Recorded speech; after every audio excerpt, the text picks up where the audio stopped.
Dear students, today we have to discuss about the MCQs of lesson number 14 biomolecules, which help you in a practice and preparation of GUJCAT, JEE and NEET examination. My dear friend, first of all you have to take the printout of this PDF which is already uploaded in our website. First of all you have to take from them, and then after we are going to discuss about the MCQs. The first MCQ is glucose does not react with. Options are NH2OH, NaHSO3, C6H5NH2 and HCN. तो दोस्तों when we are discussing about the linear structure of glucose, तो उसमें clear mention किया है कि it is able to react with NH2OH, C6H5NH2 and HCN. NH2OH का नाम है हाइड्रोक्सिलेमाइन, C6H5NH2 का नाम है फिनाइल हाइड्रेजिन एंड HCN का नाम है हाइड्रोजन साइनाइड. ये सबके साथ ग्लूकोज रिएक्शन करता है, लेकिन सोडियम हाइड्रोजन सल्फाइड के साथ वो रिएक्शन करता नहीं है. तो दोस्तों रिएक्शन कैसे होते हैं वो समझते हैं. एमसीक्यू नंबर 1 मतलब इसके अंदर आपका आंसर आएगा बी, लेकिन बाकी सब रिएक्शन कैसे करते हैं वो भी समझते हैं. तो दोस्तों this is glucose CHO HCOH how much times 4 times CH2OH. Linear structure of glucose, right. जब इसका HCN के साथ रिएक्शन होगा तो ये जो CH और ग्रुप है उसको हम ऐसे लिखते हैं C डबल बॉन्ड OH. तो ये हाइड्रोजन O के साथ आ जाएगा, CN कार्बन के साथ आ जाएगा. We can obtain this kind of structure OH CN, फिर यहाँ लिखेंगे HCOH 4 टाइम्स और नीचे लिखेंगे CH2OH. इसका नाम होगा ग्लूकोज साइनोहाइड्रीन. क्या नाम होगा? Glucose cyanohydrin. अगर इसका ही रिएक्शन NH2OH के साथ किया जाए, NH2OH का नाम क्या? हाइड्रोक्सिलेमाइन. तो यहाँ से ये H2 और ये O चला जाएगा, माइनस हो जाएगा H2O और यहाँ मिलेगा अपने को CH डबल बॉन्ड NOH और यहाँ लिखेंगे HCOH how much times 4 times और नीचे मिल जाएगा क्या? CH2OH which is called glucose oxime. क्या मिलेगा? Glucose oxime. यही ग्लूकोज का रिएक्शन अगर मैं C6H5NH2 ये जो पार्ट है उसका नाम है फिनाइल हाइड्रेजिन, तो इसमें भी सेम होगा. ये O यहाँ से एक H, यहाँ से एक दूसरा H, माइनस हो जाएगा H2O and we can get CH double bond and NH C6H5 और यहाँ हो जाएगा HCOH how much times 4 times और नीचे हो जाएगा क्या? CH2OH. इसका नाम होगा ग्लूकोज फिनाइल हाइड्रेजोन. क्या नाम होगा दोस्तों? Glucose phenyl hydrazone. दोस्तों ये सभी रिएक्शन जो है वो इंडिकेट करते हैं there is a presence of carbonyl group. Carbonyl group मतलब कार्बन के साथ ऑक्सीजन डबल बॉन्ड से जुड़ा हुआ है वो, बराबर. इसका प्रेजेंस दिखाता है. But this glucose is not able to react with NaHSO3. इसके साथ रिएक्शन करता नहीं है. Due to this there will be a doubt produced in where linear structure of glucose. ये ग्लूकोज का लीनियर स्ट्रक्चर नहीं है लेकिन साइक्लिक स्ट्रक्चर है, बराबर. तो दोस्तों पहले का आंसर क्या आएगा आपका? बी आंसर आएगा NaHSO3. ओके फ्रेंड्स, तो ये समझ लीजिए. अब आगे का क्वेश्चन देखते हैं. Now students we have to discuss the second number MCQ. First number के अंदर अभी हमने देखा कि आपका आंसर आया था NaHSO3. दूसरा क्वेश्चन है glucose molecules react with X number of molecules of phenyl hydrazine to yield oxygen. The value of X is. तो दोस्तों ये हम रिएक्शन करके समझते हैं कि कितने फिनाइल हाइड्रोजन यहाँ पे यूज होंगे, राइट. तो ग्लूकोज का दोस्तों स्ट्रक्चर आप सबको पता है. CH HCOH 4 टाइम्स नीचे लिखूंगा CH2OH. अब इसको मैं थोड़ा और सिंप्लीफाई करके अगर लिखूं तो ऊपर लिख देता हूं 3 में से 4 में से एक और निकाल दिया अलग से HCOH. यहाँ लिख देता हूँ HCOH 3 टाइम्स जो 4 टाइम्स था उसमें से एक निकाल दिया और नीचे लिखता हूं CH2OH। ये है आपका ग्लूकोज, जिसका मोलिकुलर फॉर्मूला है C6H12O6। This is the molecular formula of glucose, right friends. अब इसका रिएक्शन करते हैं सबसे पहले C6H5NH2, जिसका नाम है फिनाइल हाइड्रेजिन। तो जब ये रिएक्शन होगा तो अल्डिहाइड का जो कार्बोनिल ग्रुप है वहीं पे रिएक्शन होगा। यहाँ से एक H, ये H और ये O माइनस हो जाएगा H2O और यहाँ हो जाएगा CH double bond NH C6H5, नीचे रह जाएगा आपका HCOH जैसे थे और यहाँ लिखूंगा HCOH 3 टाइम्स। तो 3 + 1 कितनी बार हो गया? 4 टाइम्स और नीचे लिखूंगा CH2OH। ये हो गया आपका ग्लूकोज फिनाइल हाइड्रेजन। अब इसका एक और मॉलिक्यूल C6H5NH2 जब रिएक्शन करेगा तो क्या होगा?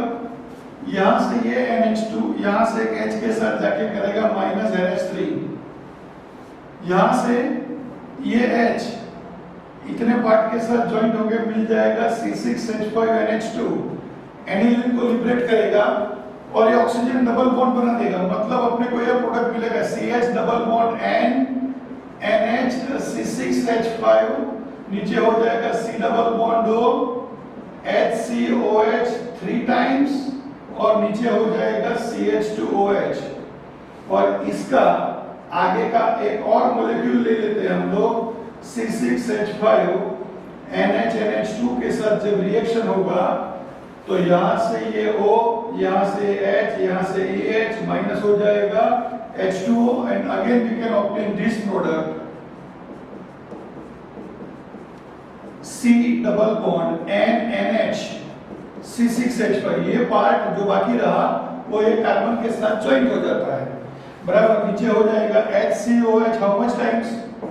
3 टाइम्स और नीचे रहेगा CH2OH। ये जो प्रोडक्ट मिला उसका नाम होगा ग्लूकेजोन। क्या नाम होगा? ग्लूकेजोन, मतलब ओजेजोन। सिंपल वर्ड में बोले तो क्या होगा? ओजेजोन। तो यहाँ पे आप देख सकते हो रिएक्शन में ये पहला मॉलिक्यूल, ये दूसरा मॉलिक्यूल और ये क्या होगा आपका तीसरा मॉलिक्यूल। तो 3 मॉलिक्यूल रिएक्शन करके फाइनल प्रोडक्ट क्या बनाते हैं? ग्लूकेजोन, बराबर दोस्तों। तो यहाँ आंसर क्या आएगा? 3। ये रिएक्शन है दोस्तों जो आपको याद करके लिखने का है। एक्चुअल में हमको सीधा आंसर ही लिखने का है 3, लेकिन किस तरह से आया वो समझना जरूरी है। इसलिए आपको भी दोस्तों इसको एक बार नोट में प्रैक्टिस करना चाहिए। ओके फ्रेंड्स, अब हम आगे का क्वेश्चन देखते हैं। Now students, we have to discuss the MCQ number 3 and the question is alpha D plus glucose and beta D plus glucose are, options are enantiomers, conformers, epimers and anomers. तो दोस्तों they are known as the anomers of each other, right? किस तरह से anomers है वो उसके Haworth projection के ऊपर से हम समझते हैं दोस्तों। तो ये जो है अल्फा डी प्लस ग्लूकोज का हम स्ट्रक्चर ड्रॉ करते हैं। इसका स्ट्रक्चर दोस्तों अल्फा डी प्लस ग्लूकोज, ये हो जाएगा आपका क्या? HOH HOH OHH HOH और यहाँ ऊपर CH2OH एंड H। ये हो गया आपका अल्फा डी प्लस ग्लूकोज। अगर इसका बीटा फॉर्म मेरे को ड्रॉ करने का है तो इसका बीटा फॉर्म कुछ इस तरह से आएगा, सिमिलर रहेगा, लेकिन जो चेंज है वो हम अलग कलर से ड्रॉ करेंगे। तो सपोज आपको पूछा गया क्या? बीटा फॉर्म, तो यहाँ मैं लिखूंगा ऊपर OH और नीचे लिखूंगा क्या? H। तो ये हो गया आपका क्या? Beta D plus glucose. क्या हो गया? Beta D plus glucose. बाकी सब जगह पे सेम रहेगा, HOH रहेगा, यहाँ पे रहेगा OHH, यहाँ पे रहेगा HOH, यहाँ पे रहेगा CH2OH और ये हो जाएगा H। अब कुछ इसके बारे में बात करते हैं। तो उसका फर्स्ट कार्बन है, ये सेकंड कार्बन, ये थर्ड कार्बन, ये फोर्थ कार्बन, ये फिफ्थ कार्बन और ये सिक्स कार्बन। बराबर। तो हम बोल सकते हैं कि जो ये ग्लूकोज मॉलिक्यूल है वो 1 2 3 4 5 6 कार्बन से बना हुआ है, लेकिन जो साइकिल बन रहा है उसमें मेंबर है 1 2 3 4 5 कार्बन और एक ऑक्सीजन। टोटल मेंबर है 6, उसमें 5 कार्बन है और एक ऑक्सीजन है। So it is called your pyranose cycle. Which cycle? Pyranose cycle. तो ग्लूकोज का दूसरा नाम हम बोल सकते हैं ग्लूकोपाइरेनोस। क्या बोल सकते हैं? ग्लूकोपाइरेनोस। उसमें अल्फा फॉर्म भी होता है और बीटा फॉर्म भी होता है। दूसरी बात, इसमें जो ये पहला नंबर का कार्बन है it is your anomeric carbon. First carbon is which carbon? Anomeric carbon. मतलब उसके ऊपर ही H और OH का क्या होता है? पोजीशन चेंज होती है, बाकी सब पोजीशन कैसे रहती है? Same to same. Is that clear friends? तो ये बात हो गई ग्लूकोज के बारे में कि alpha D plus glucose and beta D plus glucose are what? Anomers of each other. अब दोस्तों बात निकली ही है तो हम कुछ और एग्जांपल भी देखते हैं। ग्लूकोज के बाद सपोज आपको गैलेक्टोज पूछे, तो गैलेक्टोज पूछे तो स्ट्रक्चर किस तरह से होगा? तो ग्लूकोज और गैलेक्टोज में फर्क कहां पे होता है? तो ये जो है वो सिमिलर रहेगा, HOH HOH OHH। चेंजेस यहाँ पे होगा, ये OH ऊपर रहेगा और H नीचे रहेगा। बराबर। बाकी सब सेम, CH2OH एंड H। तो ये हो जाएगा आपका अल्फा डी प्लस गैलेक्टोज। क्या हो जाएगा? Alpha D plus galactose. और इसका अगर आपको बीटा फॉर्म ड्रॉ करने का है तो बीटा फॉर्म किस तरह से होगा? तो this is your beta form. ये OH ऊपर चला जाएगा, H फिर रहेगा क्या? HOH OH H। ये OH का पोजीशन सेम ही रहेगा और फिर रहेगा आपका CH2OH और H। तो ये हो जाएगा आपका बीटा डी प्लस गैलेक्टोज। तो याद रखो दोस्तों, इसमें भी 6 मेंबर हैं, 1 2 3 4 5 कार्बन और छठा ऑक्सीजन। तो 6 मेंबर वाला साइकिल जिसको हम पायरेनोस साइकिल बोलते हैं, जिसमें 5 कार्बन होता है और एक ऑक्सीजन होता है। Is it clear? तो glucose and galactose both have a pyranose cycle and both are dextrorotatory। both are which rotatory? Dextrorotatory। मतलब प्लस सिंबल जो है which indicate the dextrorotatory। अब हम बात करेंगे फ्रुक्टोज के बारे में। तो दोस्तों जो फ्रुक्टोज है, तो फ्रुक्टोज को बोला जाएगा फ्रूट शुगर। फ्रुक्टोज को क्या बोला जाएगा? Fruit sugar. और उसके अंदर का जो स्ट्रक्चर है वो इस तरह से है। This is the structure of fructose। ऊपर रहेगा CH2OH, यहाँ रहेगा OH, फिर आएगा क्या? OH H HOH और ऊपर जाएगा यहाँ पे CH2OH और H। तो ये हो गया आपका क्या? Alpha D minus fructose. और इसका अगर बीटा फॉर्म करने का है तो बीटा फॉर्म में क्या करने का? तो दोस्तों ये जो पोजीशन है एनोमेरिक कार्बन का, ऊपर ले लेने का क्या? OH और यहाँ क्या लेने का? यहाँ चेंज कर दो, बाकी सब जैसे थे OHH HOH और यहाँ हो जाएगा CH2OH और H। तो याद रखने का फ्रुक्टोज का ये जो सेकंड नंबर का कार्बन है वो एनोमेरिक कार्बन है। कौन सा कार्बन? Second carbon. ये उसका फर्स्ट कार्बन है, ये सेकंड थर्ड फोर्थ फिफ्थ और सिक्स्थ। तो फ्रुक्टोज में टोटल 5 मेंबर का साइकिल होता है, जिसमें second third fourth fifth carbon और एक ऑक्सीजन मिलके 5 मेंबर का साइकिल होता है, इसलिए उसको फ्यूरानोस साइकिल बोलते हैं। तो फ्यूरानोस साइकिल में क्या होता है दोस्तों? 4 कार्बन और एक ऑक्सीजन, टोटल मिलके 5 मेंबर का साइकिल होता है, इसलिए उसको फ्यूरानोस साइकिल बोलते हैं। याद रखने का फ्रुक्टोज जो है it is always your levorotatory, इसलिए यहाँ नेगेटिव साइन आएगा। बराबर। And it also exhibit 2 form, alpha D minus fructose and beta D minus fructose. ध्यान रखने का, ग्लूकोज दोनों alpha and beta both are anomers, दोनों में पहला कार्बन एनोमेरिक कार्बन है। गैलेक्टोज में भी alpha D plus galactose and beta D plus galactose में भी फर्स्ट कार्बन जो है it is your anomeric carbon, बराबर, ओके।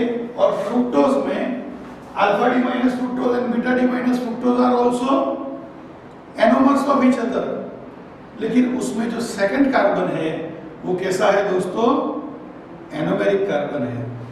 फ्रुक्टोज अकेला ल्यूरोटेटरी है और ग्लूकोज और गैलेक्टोज दोनों डेक्स्ट्रोरोटेटरी है, बराबर। इसलिए यहाँ प्लस सिंबल है और यहाँ कौन सा सिंबल है दोस्तों, माइनस सिंबल है। तो ये कुछ बेसिक बातें हैं। क्वेश्चन तो एक ही था कि भाई alpha D plus glucose and beta D plus glucose are, तो उसका आंसर था एनोमर्स, लेकिन एनोमर्स के लिए स्ट्रक्चर समझने बहुत जरूरी है। तो ग्लूकोज की बात की तो साथ में हमने गैलेक्टोज के भी क्वेश्चंस देखे और फ्रुक्टोज के भी देखे। ग्लूकोज को ग्रेप शुगर भी बोला जाता है और फ्रुक्टोज को फ्रूट शुगर बोलते हैं। ग्लूकोज और गैलेक्टोज जो दोनों है वो कौन सा है दोस्तों, डेक्स्ट्रोरोटेटरी, और फ्रुक्टोज जो है वो आपका लिवोरोटेटरी है। Is it clear friends? तो अब हम आगे बढ़ेंगे। तीसरे क्वेश्चन का आंसर आएगा आपका D, anomers. Now students we have to discuss the MCQ number 4। तो ये जो चौथा एमसीक्यू है वो तीसरे एमसीक्यू अभी मैं जो आपको समझाया उसके ऊपर से ही आप जजमेंट ले सकते हो। इसमें जो क्वेश्चन है, in the following structure anomeric carbon is, ये आपको एक स्ट्रक्चर ड्रॉ करके दिया है। यहाँ ऊपर लिखा है OH, यहाँ नीचे OH लिखा है, यहाँ अंदर OH, यहाँ नीचे OH और यहाँ लिखा ऊपर CH2OH।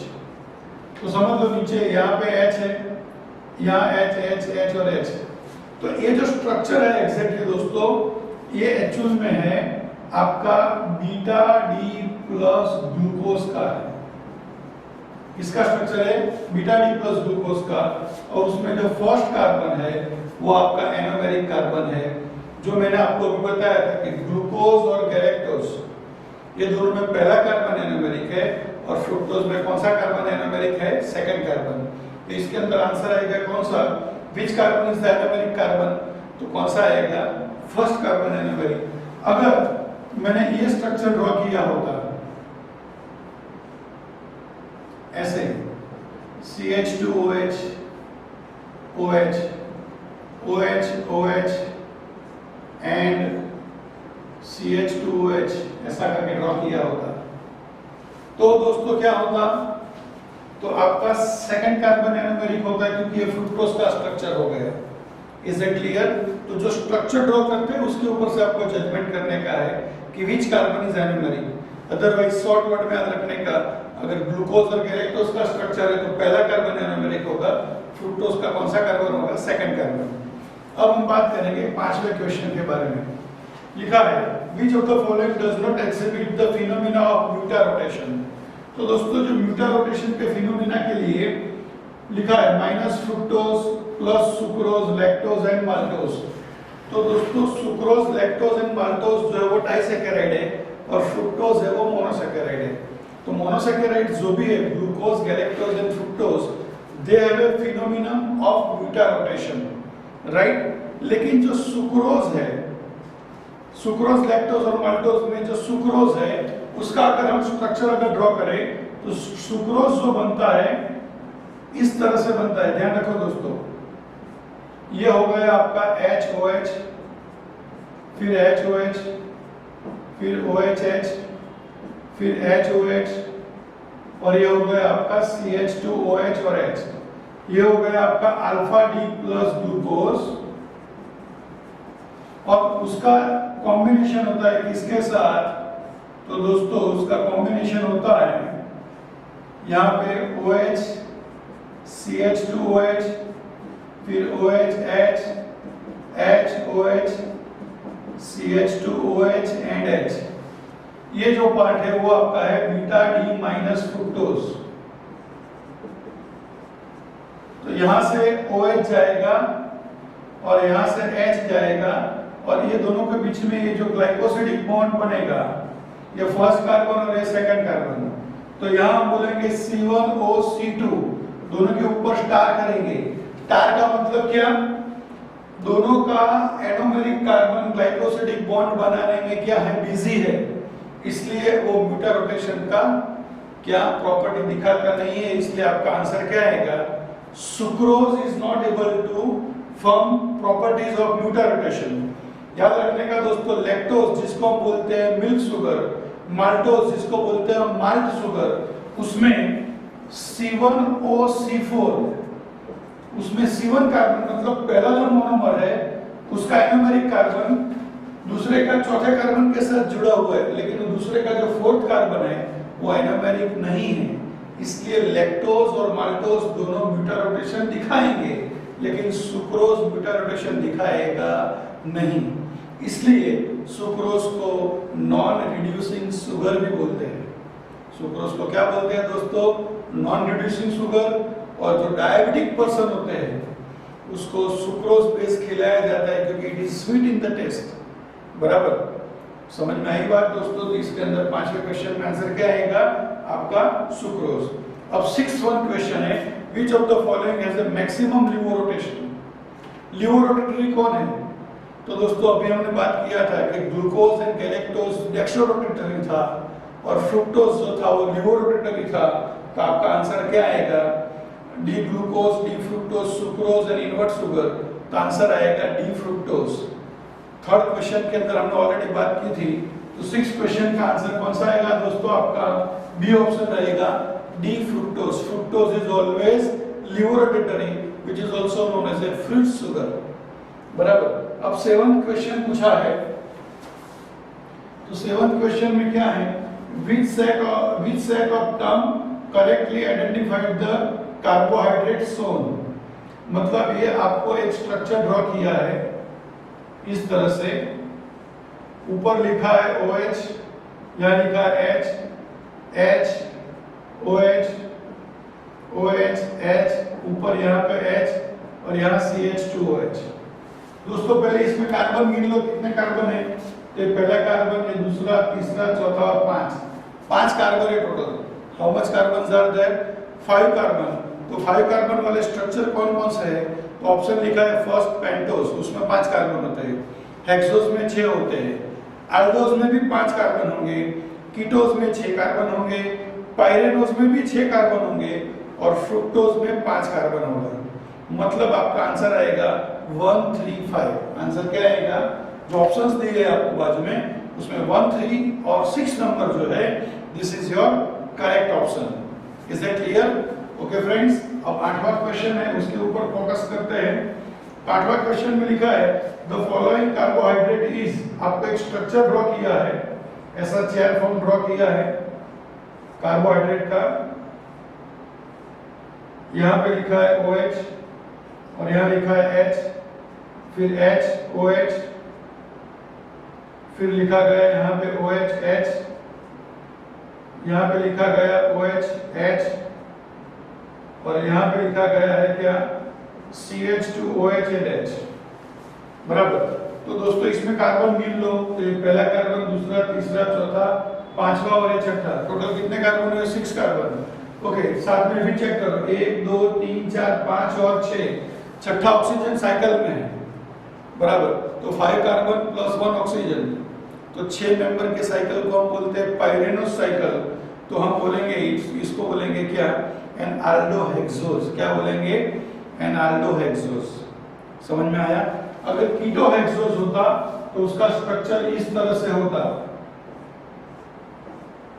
कीटोहेक्सोज में क्या था, ऊपर CH2OH, OH, OH, H, OH और यहाँ पे था CH2OH और H। तो ये था आपका कीटोहेक्सोज, लेकिन ये अल्डोहेक्सोज है क्योंकि ये पाइरेनोस साइकिल है और इसमें कौन सा साइकिल है, फ्यूरानोस साइकिल। Is it clear? तो 8th क्वेश्चन में आपका आंसर क्या होगा फ्रेंड्स, एन अल्डोहेक्सोज। अब 9th question, which of the following is not aldose. दोस्तों अल्डोज जब वर्ड आता है उसका मतलब क्या, एल्डिहाइड होना चाहिए।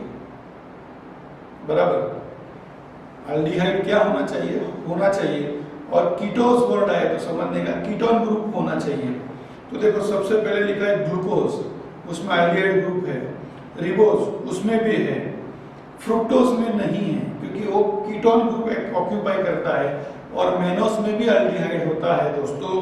तो आपका 9th क्वेश्चन का आंसर आएगा क्या? Fructose is not aldose, right. और 10th क्वेश्चन है which of the following is an example of non reducing sugar. 5th question में से ही आप जजमेंट ले सकेंगे। Sucrose is called as a non reducing sugar, और आंसर आप बोल सकते हो। तो सुक्रोज के अंदर 2 मोनोमर अवेलेबल है, alpha D plus glucose and beta D minus fructose. ये दोनों का anomeric carbon C1 and C2 दोनों कार्बन कैसे है? तो ग्लाइकोसिडिक बॉन्ड बनाने में बिजी है, इसलिए उसका आगे का जो रिएक्शन है फिनाइल हाइड्रोजन के साथ रिएक्शन हो सकता नहीं है। So it is called your non reducing sugar, while lactose and maltose are known as well as cellulose are known as a what? Reducing sugar। एक और बात, सुक्रोज, लैक्टोज और माल्टोज दोस्तों डाइसैकेराइड है, और सेलोबायोस जो है वो पॉलीसैकेराइड्स है, याद रखने का दोस्तों। इसलिए आपका आंसर क्या आएगा इसमें? सुक्रोज जिसमें C1OC2 लिंकेज है, while लैक्टोज, माल्टोज एंड सेलोबायोस ये सब के अंदर C1OC4 लिंकेज होता है, जिसमें पहला एनोमेरिक कार्बन होता है, और जो C4 कार्बन होता है दूसरे मोनोमर का वो एनोमेरिक होता नहीं है। So we can say that lactose, maltose and cellobiose are reducing sugar while sucrose is non reducing sugar। Is that clear? अब 11th नंबर का क्वेश्चन देखो दोस्तों। तो सेल्यूलोज इज सॉल्युबल इन, तो टेक्स्ट बुक के अंदर भी मेंशन किया है कि cellulose is soluble in where? तो एमोनिकल क्यूप्रस हाइड्रोक्साइड सॉल्यूशन, जिसके अंदर सेल्यूलोज क्या हो जाएगा? सॉल्युबल हो जाएगा, बराबर।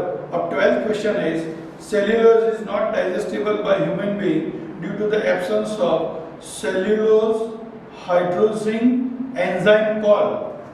जैसे हमारी बॉडी के अंदर हम अगर सेल्यूलोज बेस्ड कोई भी खाना खाए तो वो डाइजेस्ट नहीं होगा।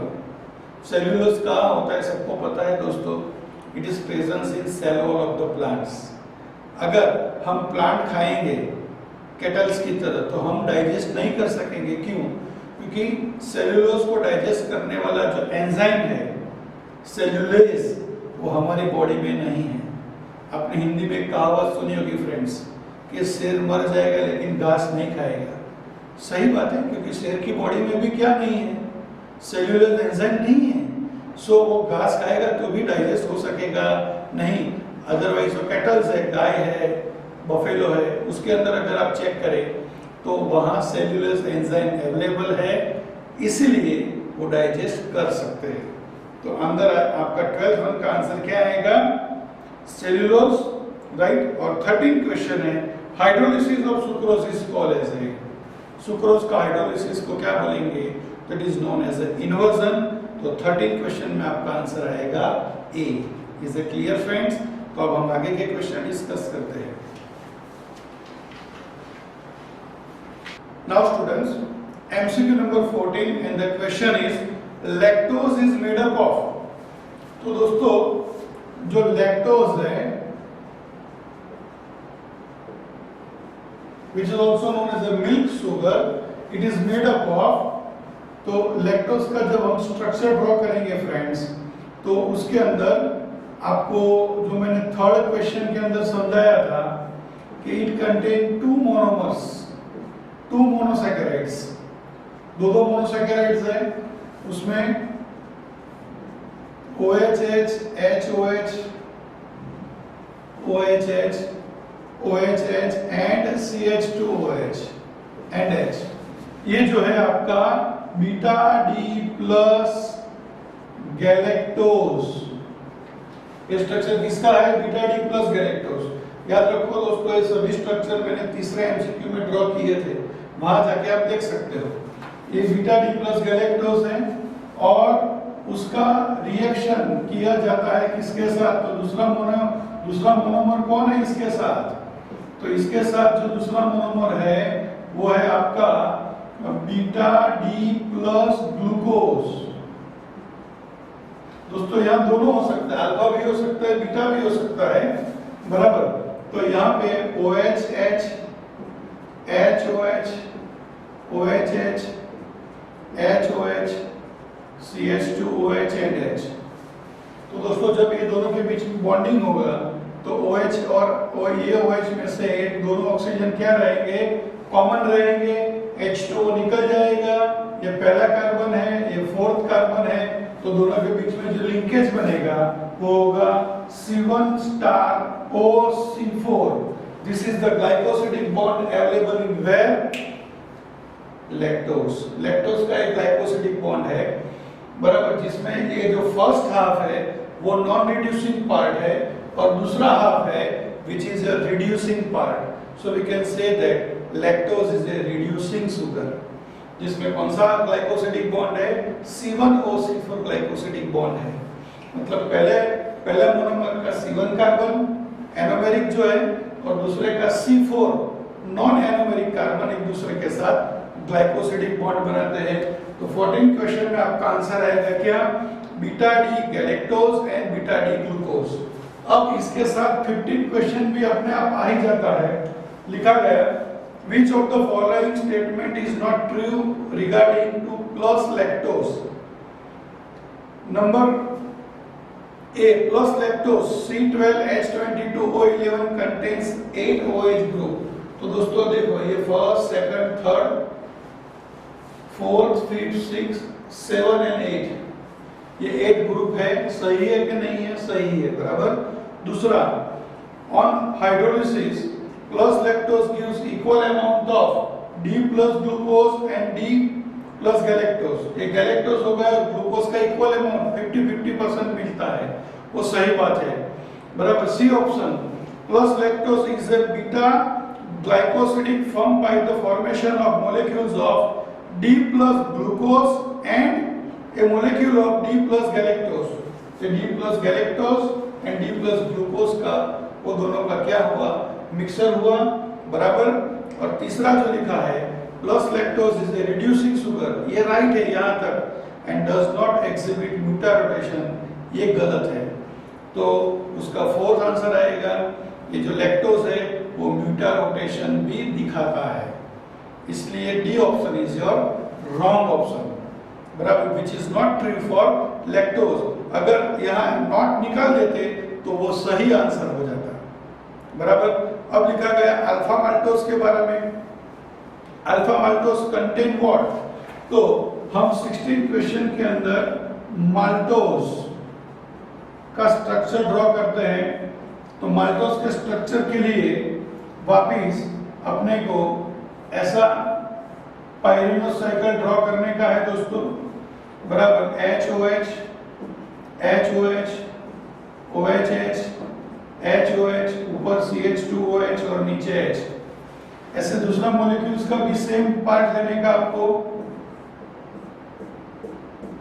यहाँ पे क्या HOH HOH OHH HOH, ऊपर CH2OH और यहाँ पे H। तो ये आपका एनोमेरिक कार्बन नंबर 1 और ये फोर्थ कार्बन, यहाँ से OH और यहाँ से H जाएगा, ये दोनों के बीच में एक ऑक्सीजन कॉमन रहेगा, तो यहाँ होगा C1 star OC4 glycosidic bond. लेकिन दोनों में क्या है दोस्तों, तो ये भी अल्फा डी प्लस ग्लूकोज है, दूसरा भी अल्फा डी प्लस ग्लूकोज है, तो दोनों में आंसर क्या आएगा आपका, तो 2 alpha D glucopyranose unit with C1 OC4 glycosidic linkage, ये आंसर आएगा। क्योंकि यहाँ आपको अल्फा माल्टोज के बारे में पूछा है, किसके बारे में पूछा है, अल्फा माल्टोज। अगर यहाँ बीटा माल्टोज पूछा होता तो दूसरा मॉलिक्यूल्स में यहाँ ऊपर OH करता और नीचे क्या करता, H। तो 1 यूनिट होता आपका अल्फा माल्टोज का, दूसरा 1 यूनिट होता बीटा 1 यूनिट होता आपका अल्फा ग्लूकोज का, दूसरा यूनिट होता आपका बीटा ग्लूकोज का, और दोनों के बीच में बनता C1 और C4 ग्लाइकोसिडिक बॉन्ड। लेकिन यहाँ मुझको क्वेश्चन पूछा अल्फा माल्टोज, इसलिए आपका आंसर आएगा D, 2 alpha D glucopyranose unit with 1,4 glycosidic linkage, is it clear friends? तो ये 16 क्वेश्चन हुए, अब हम आगे बढ़ेंगे। Now students, we have to discuss the MCQ number 17 and the question is which of the following is not optically active? Options are glycine, tyrosine, lysine and alanine। तो दोस्तों हम सबसे पहले सभी के स्ट्रक्चर ड्रॉ करते हैं। तो जो आपको स्ट्रक्चर ए लिखा है ग्लाइसिन, तो ग्लाइसिन में NH2CH दोस्तों इतना पार्ट हर एक एमिनो एसिड में कॉमन रहेगा, यहाँ पे आएगा क्या H। दूसरा ऑप्शन आपको दिया है टायरोसिन, तो टायरोसिन जो है उसमें NH2CH तो लिख ही देने का, लेकिन यहाँ पे ज्वाइंट क्या होगा, तो CH2 बेंजीन और यहाँ पे आएगा NH2। दोस्तों ये है आपका टायरोसिन, ये चीज में से मिलता है इसलिए उसका नाम हुआ टायरोसिन। याद रखने का, टायरोसिन कहाँ से मिलता है, चीज में से, इसलिए उसका नाम क्या हुआ दोस्तों, टायरोसिन। बराबर। इसका सी ऑप्शन जो है वो लिखा है क्या, लाइसिन। तो लाइसिन के अंदर क्या है दोस्तों, तो NH2CH इतना कॉमन रहेगा और यहाँ पे ज्वाइंट होता है CH2 3 टाइम्स NH2। बराबर। और लास्ट ऑप्शन जो है डी ऑप्शन कौन सा है आपका, एलेनाइन। तो एलेनाइन क्या है, NH2CH इतना कॉमन रहेगा, यहाँ आएगा CH3। तो दोस्तों देखो ये कार्बन के साथ ये दो हाइड्रोजन सेम हो गए, इसलिए ये ऑप्टिकल आइसोमेरिज्म दिखाता नहीं है। सिर्फ जितने भी एमिनो एसिड्स है उसमें ग्लाइसिन अकेला ऐसा है जो क्या करता है, ऑप्टिकल आइसोमेरिज्म दिखाता नहीं है। रीजन, क्योंकि इसमें एनोमेरिक कार्बन नहीं है, कायरल कार्बन नहीं है।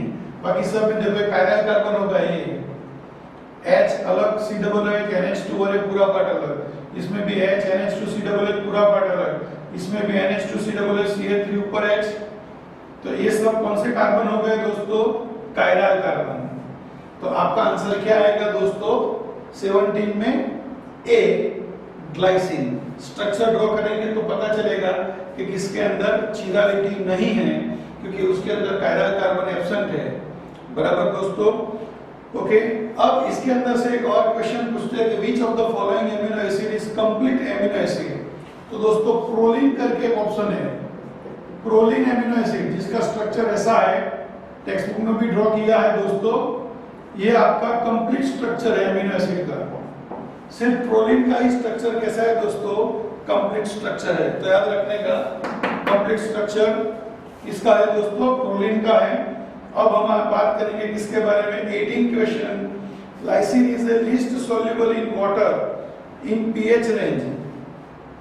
तो दोस्तों हमको समझना पड़ेगा कैसे कौन कौन से एसिड है जो एसिडिक एसिड है, एसिडिक एमिनो एसिड है, कौन कौन से बेसिक एमिनो एसिड है और कौन कौन से एमिनो एसिड जो है वो न्यूट्रल एमिनो एसिड है। तो 18th क्वेश्चन के लिए पहले हम बात करेंगे एसिडिक एमिनो एसिड। तो aspartic acid and glutamic acid are acidic amino acid. Basic amino acid के बारे में बात करें तो बेसिक एमिनो एसिड कौन कौन से है दोस्तों, तो बेसिक एमिनो एसिड जो है आपके वो है लाइसिन, फिर है आर्जिनाइन और फिर है हिस्टिडाइन। ये तीन बेसिक एमिनो एसिड है, ये दो एसिडिक एमिनो एसिड है और इसके अलावा बाकी सब जो है वो न्यूट्रल एमिनो एसिड है। तो यहाँ लिखा गया है which of the following lysine is the least soluble in water in the pH range. तो बेसिक है तो 7 से ज्यादा बेसिक पीएच होती है तो उसके अंदर वो लिस्ट सॉल्युबल होगा, मतलब आपका आंसर आएगा 8 to 9। Is it clear? लेकिन इसके लिए आपको याद रखना पड़ेगा कि बेसिक एमिनो एसिड कौन कौन से है, तो lysine, arginine and histidine.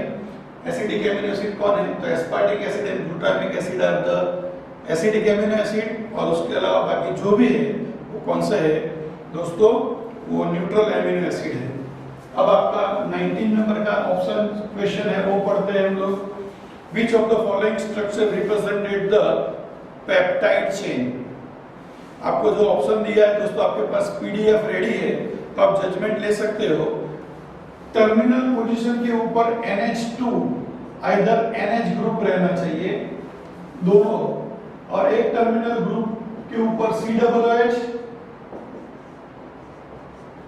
Either C double bond हो और बीच में ऐसा होना चाहिए NHCO, यहाँ पे कुछ भी, यहाँ पे कुछ भी, यहाँ X यहाँ पे Y। तो जिसके अंदर ऐसा पार्ट होगा NHCO बीच में टर्मिनल पोजीशन के ऊपर आइदर NH2 आइदर NH, और एक टर्मिनल पोजीशन के ऊपर either COOH either C double bond हो, वो आपका क्या होगा दोस्तों, कंप्लीट पेप्टाइड बॉन्ड गिना जाएगा। बराबर। तो पेप्टाइड चेन कौन सा है, तो यहाँ पे आप देख सकते हो आपका जो सी ऑप्शन है, it is your peptide chain, क्योंकि उसकी लेफ्ट टर्मिनल पे है NH, फिर आता है CONH और फिर आएगा CO राइट साइड की पोजीशन के ऊपर। बराबर। तो सी का आंसर आएगा, 19 का आंसर आएगा कौन सा चेन आपका, C option is the correct answer. ये आपका पेप्टाइड चेन रहेगा। अब 20 नंबर का क्वेश्चन है, the number of tripeptides form by 3 different amino acid. ये समझ लेते हैं हम लोग कितने नंबर बनेंगे। वो क्वेश्चन है कि 3 एमिनो एसिड अगर हम लेते हैं तो हमको ट्राइपेप्टाइड कितने बनेंगे। तो दोस्तों हम 3 एमिनो एसिड ले लेते हैं। पहले ले लेते हैं एलेनाइन, फिर ले लेते हैं ग्लाइसिन GLY शॉर्टकट फॉर्म, और फिर लेते हैं फिनाइल एलेनाइन। ये 3 एमिनो एसिड ले लिए, पहले एलेनाइन, फिर ग्लाइसिन और फिर फिनाइल एलेनाइन। बराबर। तो ये आपका पहला सेट हो गया। दूसरा सेट में क्या करो, एलेनाइन जैसे दे रखो, बीच में ले लो फिनाइल एलेनाइन और लास्ट में ले लो ग्लाइसिन। ये दूसरा सेट हो गया। तीसरे सेट में क्या करो, ग्लाइसिन को पहले ले लो, एलेनाइन को यहाँ शिफ्ट करो और लास्ट में ले लो फिनाइल एलेनाइन। अब ये फिनाइल एलेनाइन को आगे ले लो, ग्लाइसिन को जैसे दे रखो,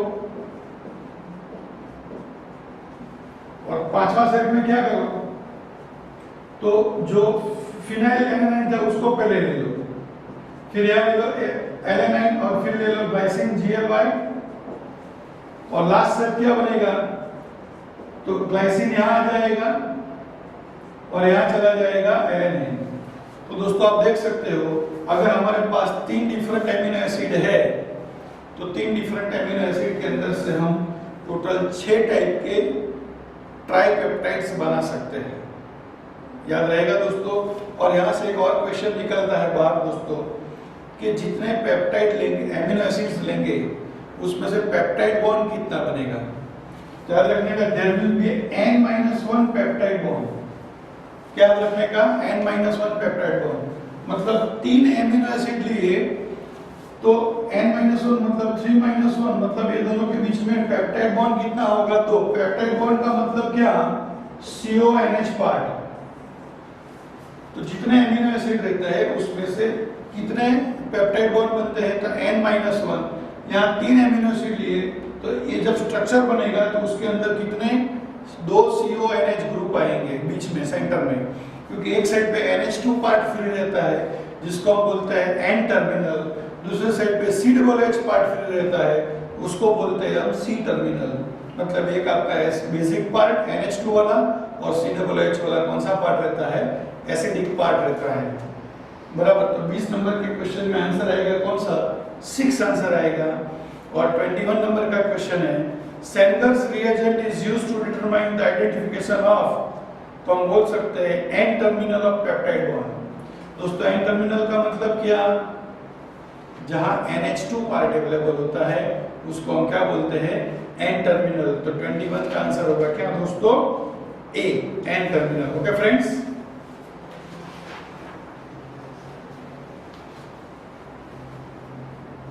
Now students, we have to discuss the MCQ number 22.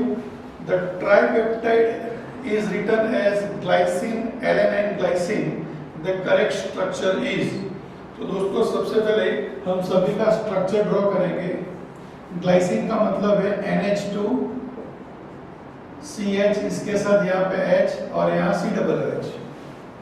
Alanine का मतलब है NH2 CH COOH, और यहाँ पे H की जगह पे क्या लिखने का दोस्तों, CH3 होगा एलेनाइन। और वापिस आपको पूछा है ग्लाइसिन, तो NH2 CH H NCOOH। अब जब ये दोनों ये सब एक दूसरे के साथ रिएक्शन करेंगे, पेप्टाइड बॉन्ड बनेंगे, तो यहाँ से OH जाएगा, यहाँ से H जाएगा, यहाँ से OH जाएगा, यहाँ से क्या जाएगा, H।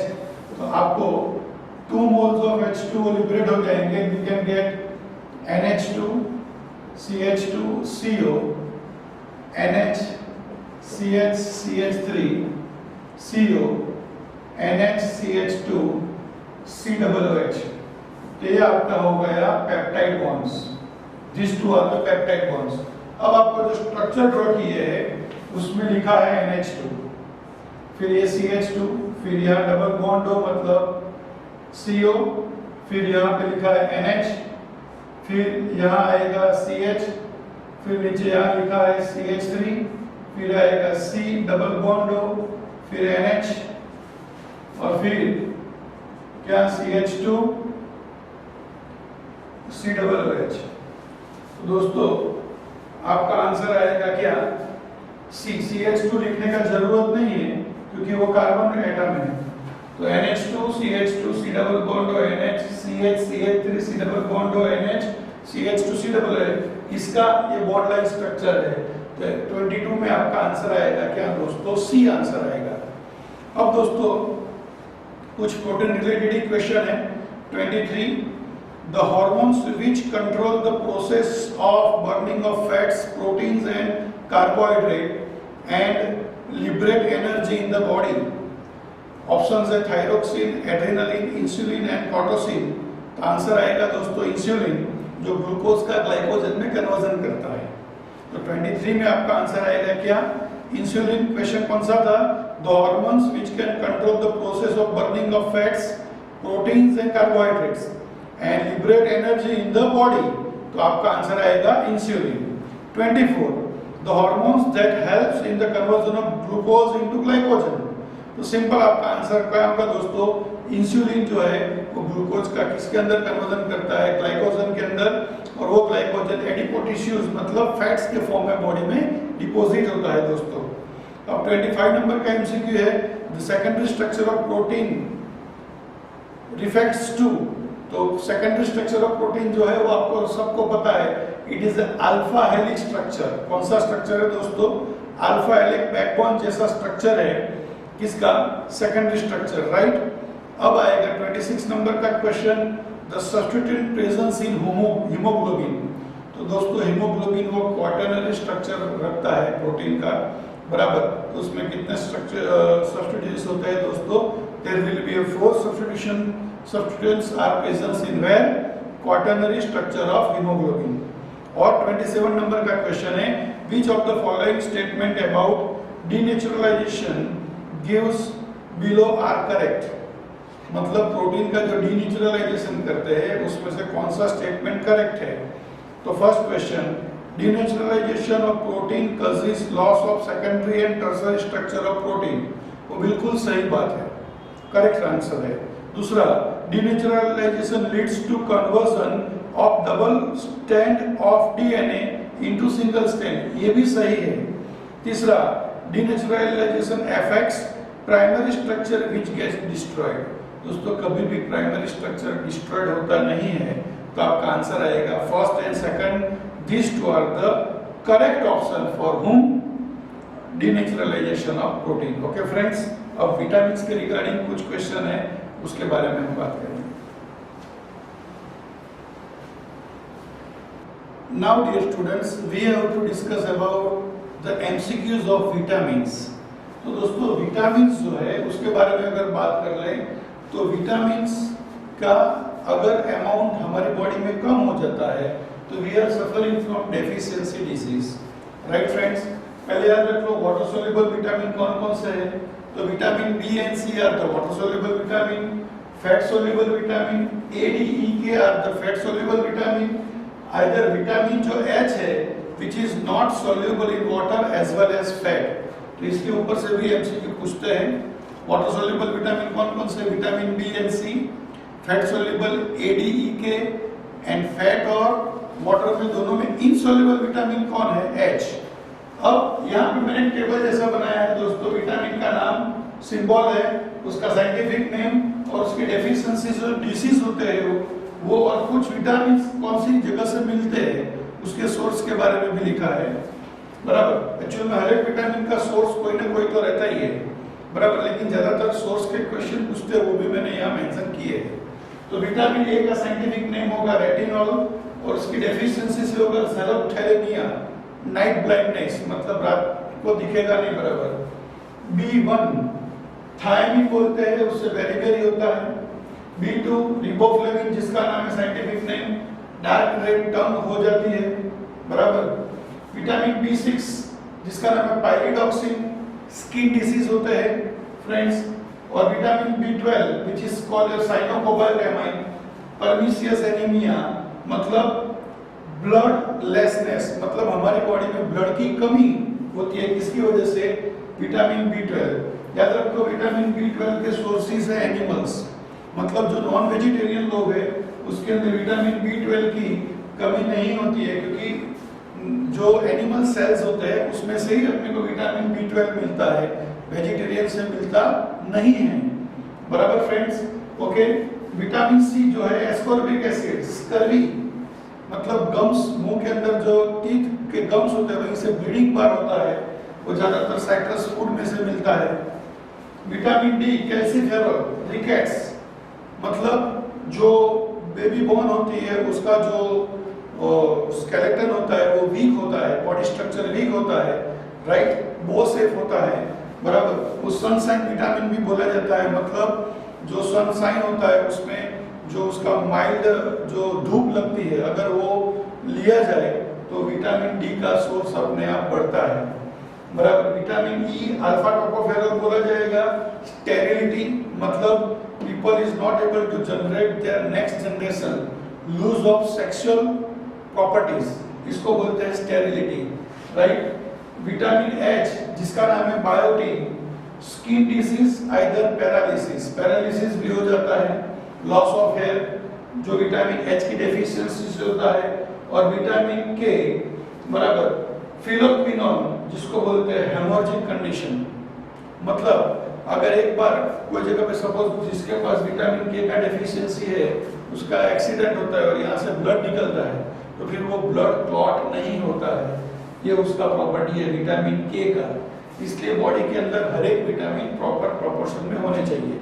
दोस्तों ये टेबल में से बहुत सारे क्वेश्चन पूछ सकते हैं, इसलिए ड्यूरिंग द एमसीक्यू हमने टेबल भी ड्रॉ कर दिया और उसके ऊपर से आप कोई भी क्वेश्चन पूछे लिख सकते हो। तो अब विटामिन रिगार्डिंग जो क्वेश्चन है 28 वो मैं पढ़ता हूँ। The deficiency of vitamin C, vitamin C की डेफिशिएंसी क्या करती है? स्कर्वी। विटामिन सी, डी का बोला होता तो रिकेट्स, ई का बोला होता तो स्टेरिलिटी, एच का बोला होता तो स्किन डिसीज, बराबर। जो बाकी के ऑप्शन है रिकेट्स है तो किसके लिए होगा? तो रिकेट्स किसके लिए होगा? डी, बराबर। फिर क्या है? पायरिया, पायरिया मतलब मुंह के अंदर से निकलता है, तो मुंह के अंदर से ब्लड कब निकलता है? तो ये जो डार्क टंग रेड विटामिन B2 के लिए भी ये एप्लीकेबल होता है, बराबर। और दूसरा लिखा है क्या? परमिशियस एनीमिया, तो परमिशियस एनीमिया किसकी डेफिशिएंसी से होता है? B12 की वजह से होता है, बराबर। तो इस तरह से दोस्तों कोई भी डेफिशिएंसी आपको पूछे सामने विटामिन का नाम पता होना चाहिए कि ए की डेफिशिएंसी से क्या होता है? ज़ेरोथैलेमिया, नाइट ब्लाइंडनेस, बराबर। और उसका साइंटिफिक नेम का टेबल भी पूछ सकते हैं मैच द कॉलम करके। तो ये अगर टेबल याद है तो आपके विटामिन रिगार्डिंग कोई भी एमसीक्यू पूछे आप कर सकते हो दोस्तों। दूसरा क्वेश्चन है, biotin is an organic compound present in yeast, its deficiency is diet causes dermatitis and pyrolysis, it is also known as A. तो यहाँ पे बोला गया है क्या? बायोटिन। तो बायोटिन जो है तो उसको क्या बोला जाएगा? विटामिन एच बोला जाएगा। Is it clear? बराबर। ओके, उसके बाद लिखा गया नेक्स्ट क्वेश्चन कौन सा है? 31 नंबर का, सॉरी 30 नंबर का। The vitamin which is neither soluble in water not soluble in fat. तो दोनों में इनसोल्यूबल है, ऐसा कौन है? विटामिन एच, बराबर। तो यहाँ पे आपका आंसर आएगा ए। B1 B2 जो है, B1 और B2 they are water soluble vitamin और vitamin D are fat soluble vitamin. Okay, अब 30 क्वेश्चन द विटामिन अब आएगा कौन सा क्वेश्चन? 30 नंबर का question, the vitamin which is neither soluble in water not in fat, तो बायोटीन आएगा 30 नंबर का क्वेश्चन, बराबर। अब 31 नंबर, which of the following vitamin is water soluble? Vitamin E, K, A और बी।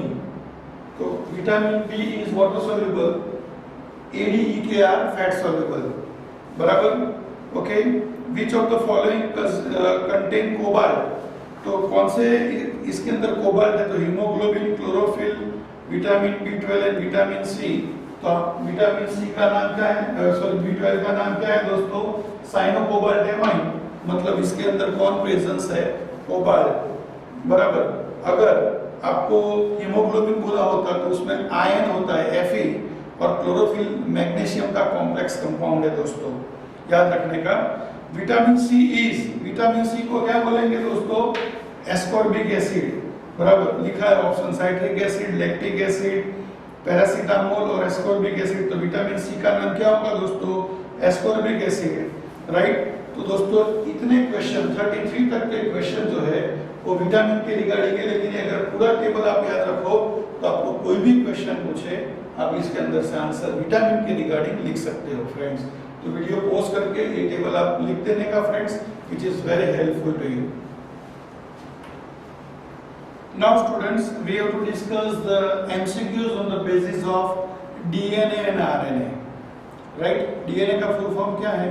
डीऑक्सीरिबोन्यूक्लिक एसिड, और RNA का मतलब है रिबोन्यूक्लिक एसिड। तो दोस्तों DNA को डीऑक्सीरिबोन्यूक्लिक एसिड क्यों बोलते हैं? तो उसमें जो शुगर पार्ट है, पेंटोस शुगर है, उसमें जो सेकंड कार्बन है, ये आप चेक करो और यहाँ मैच करो।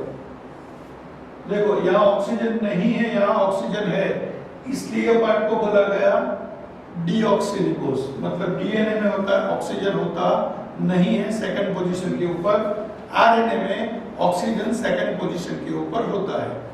अब डीएनए जो है उसमें दो बेस रहते हैं, प्यूरिन एंड पायरिमिडिन। प्यूरिन में दो रहेंगे, एडेनिन एंड गुआनिन, और पायरिमिडिन में रहेगा साइटोसिन और थायमिन। और आरएनए होगा तो उसमें होगा एडेनिन, गुआनिन और साइटोसिन। थायमिन की जगह पे चेंज होकर क्या होता है? यूरासिल होता है इसके अंदर आरएनए में। एक और बात याद रख लो दोस्तों, न्यूक्लियोसाइड कैसे बनेगा? तो बेस प्लस शुगर, बेस और शुगर का ज्वाइंटिंग से क्या बनेगा? न्यूक्लियोसाइड। और न्यूक्लियोटाइड कैसे बनेगा?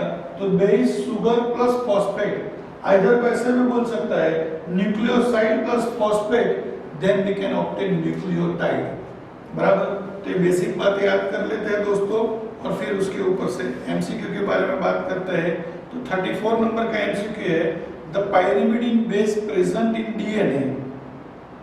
डीएनए के अंदर जो पायरिमिडिन है तो उसमें कौन कौन से दो ग्रुप अवेलेबल है? तो साइटोसिन एंड थायमिन। अगर ये आरएनए कर देता मैं तो क्या हो जाता? Cytosine and uracil. अगर pyrimidine की जगह पे प्यूरिन कर देता तो हो जाता एडेनिन एंड गुआनिन। तो देखो ऑप्शन का कौन सा लगेगा? Cytosine and adenine. तो साइटोसिन एडेनिन तो पेयर ही नहीं बनेगा। साइटोसिन एंड गुआनिन वो भी पेयर नहीं बनेगा। साइटोसिन एंड थायमिन वो हो जाएगा, एंड साइटोसिन एंड यूरेसिल। तो अगर डीएनए है तो साइटोसिन एंड थायमिन होगा। अगर मैं क्वेश्चन में आरएनए कर देता तो आपका डी आंसर हो जाता cytosine and uracil. Okay friends, तो सिंपल यही से आपको जजमेंट लेने का है। इसको याद रखने के लिए हमने एक शॉर्टकट फॉर्मूला बनाया है। कौन सा शॉर्टकट फॉर्मूला? डीएनए के लिए क्या याद रखने का? एजी को देख के सीटी मारी, एजी को देख के क्या मारी? सीटी। तो आरएनए में क्या समझने का? एजी ने बोला सीयू, क्या? एजी सीटी, एजी सीयू, इस तरह से याद रखने का, बराबर। अब 35 नंबर का question, nitrogen base that is found in RNA but not in DNA.